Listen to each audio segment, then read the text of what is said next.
तो गाइस जैसा कि आप जानते हैं कि कल यहाँ पे 1600 मीटर की रेस हुई थी और मुझे काफ़ी अच्छा लगा यहाँ पे आके, और हमें हमारा जो विजेता है वो मिल चुका है।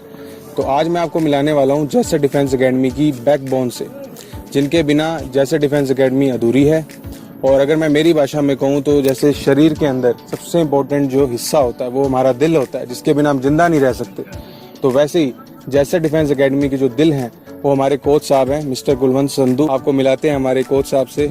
तो sir, welcome to my channel. नमस्कार सर, आपका स्वागत है हमारे चैनल। मुझे मेरे चैनल में आपको देख के काफ़ी खुशी हो रही है। आपका भी जैसर डिफेंस एकेडमी में स्वागत है कि बहुत ही अच्छा लगा कि आप लोग हमारी इस एकेडमी में पहुंचे हो और आज आप जैसर डिफेंस एकेडमी के बच्चों से रूबरू हो रहे हो, और आपका बहुत बहुत स्वागत है हमारे इस प्लेग्राउंड पे। तो सर ये बताइए क्या है जैसर डिफेंस एकेडमी? जैसर डिफेंस एकेडमी में बता दूं सर कि ये जितनी भी डिफेंस, आर्मी होगी, राजस्थान पुलिस होगी, एयरफोर्स, नेवी, जितने बच्चे जो कि अपने डिफेंस में जाना चाहते हैं, उसमें अपने जाके जो भी अपने सपने साकार करना चाहते हैं, वो इस ग्राउंड में ट्रेनिंग करके खून पसीना बहा के और वो अपने जो सपने साकार करते हैं। अच्छा, तो सर ये बताइए कि जैसर डिफेंस एकेडमी से पहले आप क्या करते थे और आपकी शुरुआत कैसे हुई थी? देखिए सर, इससे पहले मैं एक स्पोर्ट्समैन था और मैं कंटिन्यू जो 400 और 800 मीटर जो कि मैं एक स्पोर्ट्स करता था। हाँ जी। और कंटिन्यू मैंने 11-12 साल स्पोर्ट्स किया और मैं 10 से 11 बार नेशनल खेला हूँ। अच्छा। और 3 बार मैं जो नेशनल मेडलिस्ट हूँ। अच्छा, नेशनल मेडलिस्ट हैं आप? हाँ बिल्कुल सर। और 800-1500 और उसके बाद लगातार कंटिन्यू मैं स्पोर्ट्स करता रहा। और इस प्रकार से मैं जो कि जैसर डिफेंस एकेडमी करने से पहले जो कि मैंने बीपीएड वगैरह की, और उसके बाद मैंने एमपीएड की फिजिकल एजुकेशन में, मैं जो कि नेट जीआरएफ हूँ। और फिर मेरे को मौका मिला जो कि अपने एनआईएस करने का। अच्छा। जो कि स्पोर्ट्स अथॉरिटी ऑफ इंडिया जो इसको जो कोच तैयार करती है, जो स्पेशली जो टीमों के साथ, इंडिया टीमों के साथ जितने भी कोचेज होते हैं उनको एनआईएस करवाई जाती है, जो अपने एशिया का नंबर 1 इंस्टीट्यूट है पटियाला में। उसमें चुनिंदा लोग जो बहुत बढ़िया स्पोर्ट्समैन होते हैं और उनके क्वालिफाई करना पड़ता है। फिर उनके बाद साल का डिप्लोमा होता है और उसके बाद करने के बाद एनआईएस करने के बाद उनको इंडिया टीम के साथ काम करने का मौका मिलता है। और मैंने पटियाला में टाइम भी लगाया एनआईएस की करने के बाद। जूनियर इंडिया टीम के साथ भी मैंने काम किया और फिर उसके बाद जैसर डिफेंस एकेडमी लगातार चला रहा। जैसर डिफेंस एकेडमी की शुरुआत कैसे हुई थी? शुरुआत सर 2015 में जब मैं यहाँ पर वापस लौट के आया तो अच्छा। जैसर में वापस आया जब मैं, तो उस समय मैं स्पोर्ट्समैन हूँ जो ओनली फॉर खिलाड़ियों को मैं तैयार कर रहा था। तो उस समय क्या था कि मैं लगातार खिलाड़ियों को ट्रेनिंग करवा रहा था। अच्छा। तो हमारे क्षेत्र के बच्चे जो कि काफी पिछड़े हुए थे डिफेंस में नहीं, लेकिन जो भी स्पोर्ट्स करते हैं ना वो एक पुअर फैमिली से होते हैं। तो वो बच्चे कहते कि सर, जैसे मान के चलो कि कोई भी आर्मी वाला बच्चा आता था तो वो उनको देख के कहते थे कि कैंटीन से ही हमें फिर थोड़ा कम रेट में शूज दिला देंगे, या ऐसे प्रकार के बच्चों में एक उत्साह सा रहता था। हाँ जी, हाँ जी। और इतने में क्या है कि गंगानगर डिस्ट्रिक्ट में भर्ती आई आर्मी की, तो मतलब कि रोज मैं न्यूज़पेपर पढ़ रहा था, कंटिन्यू न्यूज़पेपर पढ़ रहा था। उसमें बड़े बड़े विज्ञापन आ रहे थे, तो विज्ञापन आ रहे थे तो मैं भी लगातार उस विज्ञापन को पढ़ रहा था। तो पढ़ते मैंने 2-4 लोगों को फ़ोन किया, तो मैंने कहा कि मतलब कि आप क्या कुछ आपकी फ़ीस है, कैसे, मतलब कि ये थोड़ा सा मैंने उनसे पूछा। तो बहुत सारी एकेडमी है अपने क्षेत्र में भी है और सीकर चूरू झुंझुनू की तरफ है। तो लगातार मेरे को पैकेज बताएं, जैसे कि 2.5 लाख रुपए हम ग्रंटेड बैच है, 2.5 लाख रुपए हम बच्चों से लेते हैं, या 3.5 लाख रुपए बच्चों से लेते हैं। तो इस प्रकार के वो मेरे को जब पैकेज बता रहे थे तो मैंने उनसे पूछा कि आप करवाते क्या हो? अच्छा, मतलब कि ऐसा आप क्या करवाते हो जो इतने बड़े बड़े आपके पैकेज हैं? वो कहते हैं जी हम उनको रेस की तैयारी करवाते हैं, उनको चिनअप की तैयारी करवाते हैं, हम उनको सारा प्रॉपर फिजिकल करवाते हैं। फीस कितनी थी सर? 2.5 लाख रुपए। 2.5 लाख रुपए एक बच्चे से? एक बच्चे से। देख लीजिए कि सर बता रहे हैं कि अगर हमको इच्छा है ना कि आर्मी में जाने के लिए, तो सबसे पहले हमको 2.5 लाख रुपए की फीस देनी पड़ेगी और फिर जाके हम तैयार होंगे। तो हाँ, अच्छा। फिर मैंने मन में सोचा कि फिर मैंने उनसे यही क्वेश्चन किया कि आपकी करवाता कौन है, कि मतलब ऐसा आदमी कौन करवाता है आपको ये ट्रेनिंग? वो कहते जी हम हमारे आर्मी से रिटायर है। तो मैंने उन बैठे बैठे मन में विचार किया कि आर्मी से रिटायर आदमी वो इतना ही करवा पाएगा जो वो सीख के आया। अच्छा। जो आर्मी से सीखा है वो करवा पाएगा। और आर्मी से सीखना क्या है? फ्रंट रोल लगाना, मतलब कि पुशअप लगाना, ये चीजें, ये फिजिकल में तो कोई ज्यादा मायने नहीं रखता। और मैं तो खुद एक कोच था, जब मैं कोच था तो मैं तो उनसे 1000 गुना अच्छा करवा सकता हूँ, क्योंकि मेरे को एक ट्रेनिंग वर्कआउट बनाना आता है खिलाड़ी का, जो इंटरनेशनल नेशनल लेवल पे तैयार होते हैं। और आर्मी वाले फिजिकल मीटर, ये इनका तो फिजिकल 1600 मीटर रेस है, तो मैं आसानी से इनको महीने 1.5 महीने में तैयार कर दूंगा। बिल्कुल जी। तो ऐसे बैठे बैठे मेरे मन में विचार आया, क्यों ना अपने मतलब उन बच्चों को भी साथ में तैयारी करवाएं जो बच्चे आर्मी में जाना चाहते हैं, और अपने फ्री ऑफ कॉस्ट करवाएं। अच्छा, निःशुल्क? हाँ, कोई भी पैसा नहीं, फ्री ऑफ कॉस्ट करवाएं। फिर थोड़ा सा क्या है कि हमारे जो साथी है उनसे मैंने विचार विमर्श किया, वो कहते हैं कि अगर मान के चलो कि आप करवाओगे, स्ट्रेंथ ज्यादा होगी, आप अपना स्टाफ भी तो रखोगे, स्टाफ रखोगे तो वो फ्री कितना टाइम करवाते हैं, नहीं करवाएंगे। तो फिर उस प्रकार से हमने एक ओनली फॉर एडमिशन फीस जो 500 रुपया वो हमने रख दी इसमें, सिर्फ 500 रुपये जमा। उसके बाद की आप टाइम? हाँ 6 महीने साल मतलब जितना टाइम भी बच्चा ट्रेनिंग करे वो कंटिन्यू कर सकते हैं। तो उस प्रकार से हमने फिर वो अकेडमी की शुरुआत होगी उस समय। कि अकेडमी में अभी तक कितने बच्चे एडमिशन करवा चुके हैं? सर हर साल मेरे पास यहाँ पर जैसे डिफेंस अकेडमी में 700 से 800 बच्चे भर्ती के अकॉर्डिंग, जैसे गंगानगर की भर्ती आती है तो 3 से 4 जिलों की भर्ती आती है, फिर जयपुर की आ गई, झुंझुनू की आ गई, पंजाब की आ गई, हरियाणा की आ गई, तो बैच बाई बैच चलता रहता है। अच्छा, अलग अलग स्टेट से बच्चे आते रहते हैं और यहीं रह लेते हैं? दिल्ली से, यूपी से, हरियाणा से, पंजाब से। तो वो बच्चे अपना खुद का रूम लेके किराए पे मार्केट में वो खुद रहते हैं और खाना वगैरह खुद बनाते हैं। तो गाइस, जैसा कि सर ने बताया कि यहाँ पे अलग अलग स्टेट से बच्चे आते हैं, और आप फिर देख ही सकते हैं कि कितनी पॉपुलैरिटी है जैसे डिफेंस एकेडमी की, क्योंकि बाकी जो स्टेट है वहाँ पे भी अच्छी अच्छी अकेडमी है जहाँ पे आर्मी की ट्रेनिंग होती है, बट वहाँ पे आप सर ने बताया सबसे बड़ा जो बैरियर है, तो सबसे बड़ा बैरियर है एक आर्मी के बच्चे के लिए वो यही है कि यार 2.5 लाख रुपए लगते हैं, और जो कि हर किसी की बस की बात नहीं है। और सर ने इसी चीज़ को समझते हुए उस बैरियर को हटा दिया, और सिर्फ 500 रुपये चार्ज में ये आपको पूरी ट्रेनिंग करवाएंगे, 6 महीने से लेके चाहे 1 साल लग जाए, चाहे 2 साल भी लग जाए। हाँ, जब तक भर्ती नहीं होता बच्चा। जब तक बंदे की भर्ती नहीं होती, जब तक बंदा आर्मी में एज अ आर्मी मैन नहीं लगता, तब तक सर जो है उसके उसको पूरी तरीके से ट्रेन कर देंगे। क्यों सर? हाँ बिल्कुल बिल्कुल सर। अच्छा, तो सर ये बताइए कि आपका जो इंटरेस्ट था वो एथलीट से कोच बनने का क्यों हुआ? कभी मन नहीं करा कि मैं देश के लिए मेडल लेके आऊँ या हाँ बिल्कुल, देखो मैं छोटे से क्षेत्र से जैसर कस्बे से आता हूँ, तो यहाँ इतनी सुविधाएं नहीं थी। अच्छा। लेकिन जैसे मैं यहाँ से जलंधर चला गया, ठीक है, उसके बाद फिर मैं पटियाला भी काफी टाइम ट्रेनिंग की, तो अलग अलग जगह पे जब मैं ट्रेनिंग कर रहा था तो बहुत सारे कोचेस थे। मेरे भी एक सपना था कि मैं भी इनकी तरह खिलाड़ी ट्रेन करूँ। अच्छा। जैसे कोच हमारे थे तो मेरे गुरु जो थे वो, उनको देख के मेरे को लगता था कि मैं भी मतलब कि कोच बनूं कैसे ना कैसे। तब आपका इंटरेस्ट है? हाँ, तो तब मेरा इंटरेस्ट मतलब इसी लाइन में पड़ा, और फिर मेरा एक सपना था कि मेरे को NIS करनी है और मेरे को कोच बनना है। अच्छा, सर का जो एक इंटरेस्ट होता है ना, जिसको कहते हैं कि पैशन, वो बिल्ड कैसे होता है? क्योंकि सर भी एक एथलीट रह चुके हैं, तो सर ने अपने कोच को देखा कि, और उनको भी मन किया कि मैं भी कोचिंग दूं, तो आपने आपका शुरू से यही रहा था कि मैं कोच बनूं ना? बिल्कुल बिल्कुल। एक और मेरा सवाल था जो कि बहुत ज़्यादा महत्वपूर्ण है, कि एक जो बच्चा है उसमें ऐसी क्या क्वालिटी होनी चाहिए कि वो आर्मी में जा सके? क्योंकि हर किसी की बस की बात नहीं है, क्योंकि आप भी जानते होंगे कि जो आर्मी की ट्रेनिंग होती है वो बहुत ज़्यादा टफ होती है और हर कोई नहीं कर सकता। तो सर आपके हिसाब से ऐसी क्या क्वालिटीज़ होनी चाहिए जो कि एक आर्मी वाले बच्चे में होनी ही चाहिए? देखिए सर, सबसे बड़ी बात तो है कि जो आर्मी में जाने वाला बच्चा, उसका जो कि बॉडी स्ट्रक्चर, जैसे हाइट हो गई है, उसकी चेस्ट हो गई है, ये सबसे ज्यादा महत्वपूर्ण है। अगर छोटी हाइट का बच्चा तो वो इस डिफेंस में नहीं जा सकता। लगभग कितनी हाइट होनी चाहिए? 1 मीटर 70 सेंटीमीटर उसकी हाइट होनी चाहिए, ठीक है। अच्छा। और 80 सेंटीमीटर उसकी चेस्ट होनी चाहिए, और अपर बॉडी की जो कि फुला के 5 सेंटीमीटर फुलाने वाला होना चाहिए। तो इस प्रकार के उसका जो कि बॉडी का स्ट्रक्चर है, जैसे 1600 मीटर है जो है फिजिकल है, जैसे चिन अप हो गया, यानी बीम लगाने हैं, 1600 मीटर रेस है, तो वो बच्चा मेहनत करके तैयार कर सकता है। लेकिन अगर हाइट उस बच्चे की छोटी है तो वो नहीं जा सकता। तो ये मायने रखते हैं कि उसकी हाइट जाने के अकॉर्डिंग है या नहीं है। अगर उसकी हाइट है, बाकी सब चीजें हो जाएगी।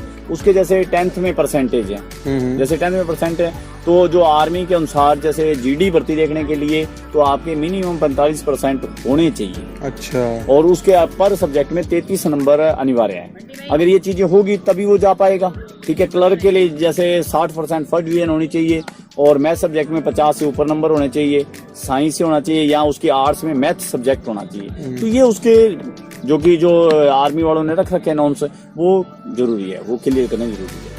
अच्छा, हाइट सर आपने बताया सेंटीमीटर में, फीट में कितनी होनी चाहिए लगभग, जैसे 5 फुट 6 फुट बोलते हैं ना अभी? मैंने भी कभी नहीं। अच्छा, ये आपने भी नोट नहीं किया कभी। और ये बताइए, जैसे ये तो आपने बताया कि फिजिकली, एक होता है मेंटली टफ होना, क्योंकि आर्मी की ट्रेनिंग बहुत ज़्यादा टफ होती है, तो उसके लिए मेंटली जो माइंडसेट होता है वो भी होना चाहिए। कोई बच्चा जो है जैसे कि वो इच्छुक है आर्मी में आने के लिए बट मेंटली टफ नहीं है, तो क्या करे वो? देखिए सर, बात ऐसा है कि उसमें देश सेवा करने का जुनून होना चाहिए। सबसे बड़ी बात तो है कि उसका देश सेवा करने का जो जुनून होना चाहिए, अगर उसमें उस बच्चे में वो जुनून है तो 100% है वो हर मुश्किल को भी पार कर जाएगा। अच्छा। और हर मुश्किल को, अगर उसमें जज्बा है, कुछ करने का जज्बा होना चाहिए और देश सेवा का जज्बा है, तो हर मुश्किल समय में भी वो उसी के अनुसार अपने आप को डाल लेगा। अगर उसमें देश सेवा का और अपना दिल मजबूत नहीं है तो वो ये संभव नहीं कर पाएगा। आपके बच्चे आते होंगे कहीं? जी जी ऐसे? हाँ, बिल्कुल बिल्कुल आते हैं जी, और धीरे धीरे वो परिस्थितियों में ढल जाते हैं। अच्छा जी। अच्छा, ये बताइए कि आपने अभी तक कितने सिलेक्शन करवा दिए हैं? देखिए सर, मैं बता देता हूँ कि जो बीकानेर में गंगानगर, बीकानेर, मानगढ़, चूरू जो भर्तियां होती है ना, उसमें लगभग तीसरे हिस्से के बच्चे, अगर 200 बच्चे लेते हैं तो 100-125 जैसे डिफेंस एकेडमी के बच्चे सेलेक्ट होते हैं। अच्छा। तो होने का कारण क्या है कि यहाँ पे बहुत हार्ड वर्क किया जाता है। आप भी अभी देख रहे हो, कंटिन्यू बच्चे हार्ड वर्क कंटिन्यू लगे हुए हैं, आप इस चीज को देख रहे हैं। और 4-4 घंटे अगर बच्चे मेहनत करेंगे, और मेरे पास ज्यादातर वही बच्चे आते हैं जो जरूरतमंद होते हैं और पूरा जज्बा लेके, क्योंकि जरूरतमंद बता, यहाँ पे कोई फीस स्ट्रक्चर बहुत बड़ा नहीं है, ठीक है, कुछ भी नहीं है। अब 2.5-3 लाख रुपए दे के बच्चा वहां नहीं जा पाता, और जो जाता है वो मेहनत नहीं करता। जिसके पास 2.5-3 लाख रुपए हैं वो मेहनत थोड़ी ना करेगा, ठीक है। उसके घर वालों ने दे दिया, ठीक है, घर वालों का जज्बा है कि इसको आर्मी भेजना है, 2.5-3 लाख रुपए दे, लेकिन वो आराम करेगा, वो थोड़ी ना जाएगा। जो यहाँ पसीना बहा रहे हैं बच्चे तो वही जाएंगे। और यहाँ लगातार कंटिन्यू 3-3, 4-4 घंटे सुबह, 3-3, 4-4 घंटे शाम को कंटिन्यू हार्ड वर्क करते हैं, तो 100% बच्चों का फिजिकल और क्लियर होता है। बिल्कुल सही है सर। तो सर ने जैसा बताया था, मैंने भी पहले ये सवाल पूछ चुका हूँ कि इनका जो शुरू से ही मन था कि मैं कोच बनूं, और इनका जो विज़न है ना वो मुझे बहुत अच्छा लगा, क्योंकि हर किसी में के बस की बात नहीं होती, हर कोई अपना ही सोचता है कि मैं ही कुछ करूं, हर एक के अंदर अपनी एक ईगो होती है कि मेरे को बनना है, मेरे को करना है। लेकिन आपने क्या किया, आपने एक प्रॉब्लम देखी एथलीट की, क्योंकि आप एक एथलीट रह चुके थे, तो आपने यही देखा कि यार इतने बच्चे हैं जिनकी इच्छा होती है लेकिन वो सिर्फ 2.5 लाख रुपए के कारण नहीं कर पाते, तो आपने उस बैरियर को तोड़ा, आपने अपने विजन को कंप्लीट किया, आप अपने उस गोल की तरफ बढ़ रहे हैं। तो आप कैसा महसूस करते हैं हर दिन आपको जब आपके बच्चे वो मिलते हैं जो आर्मी में ज्वाइन हो चुके हैं?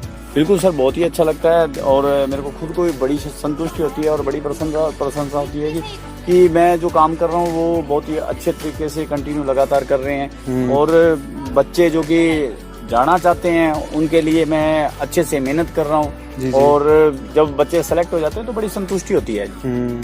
तो सर आप उस सेक्टर को तैयार कर रहे हैं जो कि मतलब सबसे इम्पोर्टेंट है। आज हम सुरक्षित है तो अपने आर्मी की वजह से ही। हाँ बिल्कुल सर, और बहुत अच्छा आप कंट्रीब्यूशन कर रहे हैं एक प्रकार से देश के लिए, क्योंकि एक ऐसा काम है जो हर कोई नहीं कर सकता। बिल्कुल सर। और ये बताइए कि लाइक डे टू डे इनकी क्या ट्रेनिंग रहती है जनरल में, लाइक कौन कौन सी एक्सरसाइजेज आप करवाते हो इन्हें?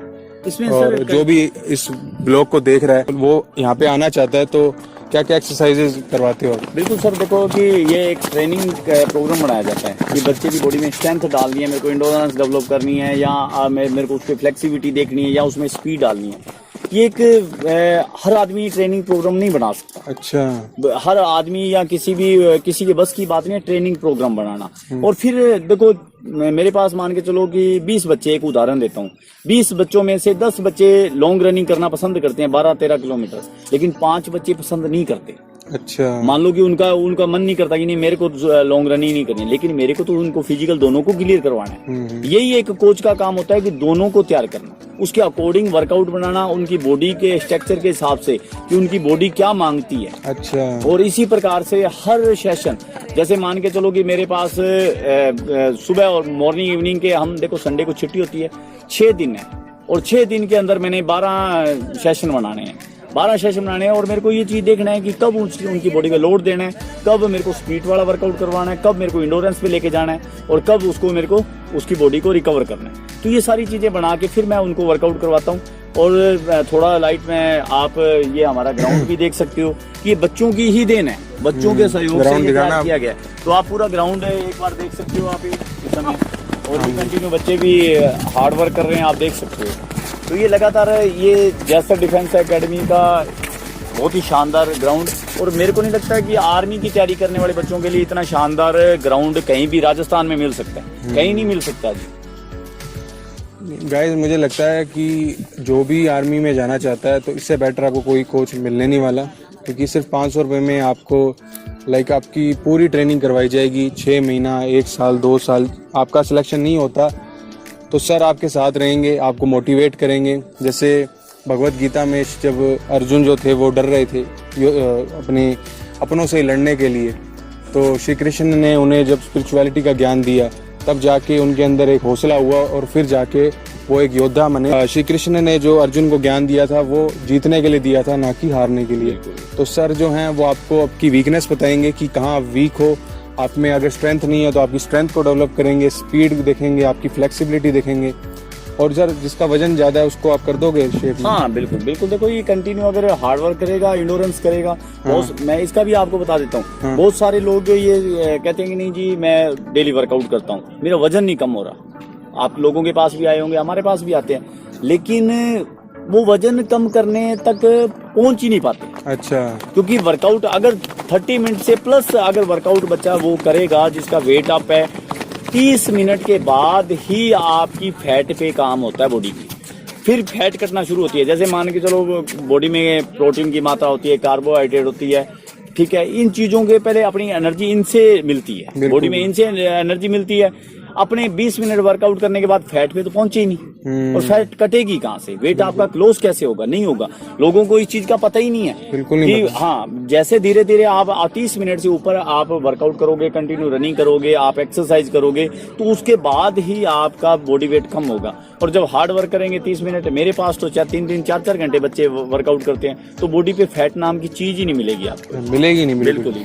तो कमाल की बात है। तो जितना मैंने इनको ऑब्जर्व किया, इनसे बात की, मुझे तो इनमें जो कोचिंग को लेके जो पैशन है वो दिखता है। जो भी इस ब्लॉग को देख रहा है और यहाँ पे ज्वाइन करना चाहता है तो उसका प्रोसेस क्या है? देखिए सर, हमने आपको पहले बताया कि 500 रुपये एडमिशन फीस लगेगी। एडमिशन करवाने के लिए बच्चे के देखो, एक तो आधार कार्ड की फोटो कॉपी हम लेते हैं, अच्छा, और उसकी फोटो लेते हैं। एडमिशन फॉर्म अप्लाई करते हैं कि बच्चा कहाँ से आया, हमें पता ही नहीं है, ठीक है, हमारे पास ट्रेनिंग करने आया और उसका बैकग्राउंड क्या है, ये सब चीजें हम नोट करते हैं।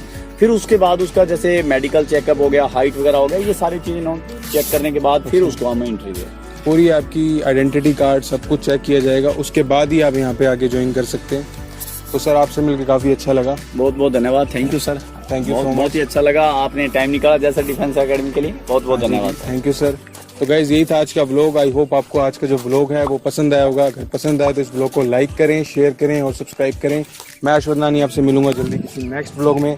Thank you so much for watching. This is me Ashwanani signing of.